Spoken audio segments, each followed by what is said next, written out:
మరి మీరు అనకాపల్లి జిల్లా నర్సీపట్నం నాతవరంలో పర్యావరణాన్ని పరిరక్షించి పచ్చదనాన్ని పెంపొందించాల్సిన అవసరం ఉన్నదని పేర్కొన్నారు. ఎంపీడీఓ ఎం సత్య శ్రీనివాస్ వైడిపేట పంచాయతీ మర్రిపాలెం గ్రామంలో 31 పంచాయతీల 80 పారిశుద్ధ్య కార్మికులు గ్రామాన్ని క్లీన్ అండ్ గ్రీన్ చేశారు. సుస్థిర అభివృద్ధి లక్ష్యాల ప్రకారం స్థానిక హరిత రాయబారులకు ఒక్కరోజు శిక్షణ కార్యక్రమం చెత్త సంపద కేంద్రంలో నిర్వహించబడింది.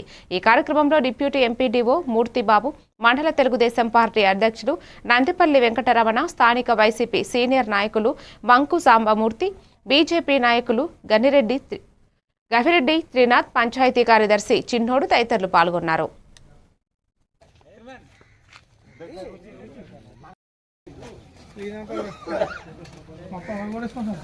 నమస్కారం. ఈరోజు మన నాతవరం మండలం వైడిపేట గ్రామ పంచాయతీలో శ్రీయుత కమిషనర్ గారు, Andhra Pradesh state institute of rural development and Panchayati Raj commissioner వారి ఆదేశాల మేరకు ఆర్జీఎస్ఏ కార్యాచరణ ప్రణాళిక 2025-26లో భాగంగా లోకలైజేషన్ ఆఫ్ సస్టైనబుల్ డెవలప్మెంట్ గోల్స్లో భాగంగా, అంటే సుస్థిర అభివృద్ధి లక్ష్యాల స్థానికరణ భాగంగా థీమ్ 5 అంటే క్లీన్ అండ్ గ్రీన్ విలేజ్గా ఈ మర్రిపాలెం గ్రామాన్ని గౌరవ ఎంపీడీ గారు సెలెక్ట్ చేయడం, అలాగే స్థానిక నాయకుల ప్రోత్సాహంతో ఈ కార్యక్రమాన్ని ఈరోజు మర్రిపాలెం గ్రామంలో చేపట్టడం జరిగింది.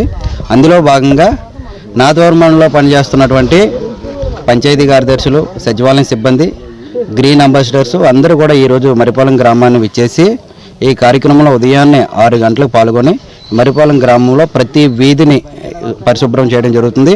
అలాగే పచ్చదనం పెంపొందించడం కొరకు మొక్కలు నాటే కార్యక్రమం కూడా చేపట్టడం జరిగింది. అనంతరం అందరికీ నమస్కారం అండి.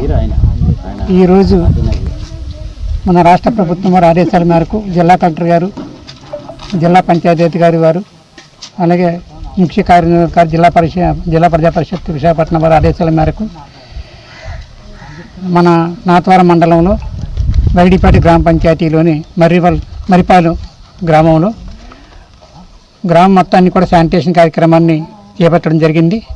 దీనికి గాను ఈరోజు ఉదయం 6 గంటలకు మన నాతవరం మండలం 31 పంచాయతీల నుంచి కూడా గ్రీన్ అంబాసిడర్ అందరూ కూడా మర్రిపాలెం గ్రామానికి Ambedkar colony, Saibaba temple, Yadav colony, Rajubabu colony, BC colony, MP element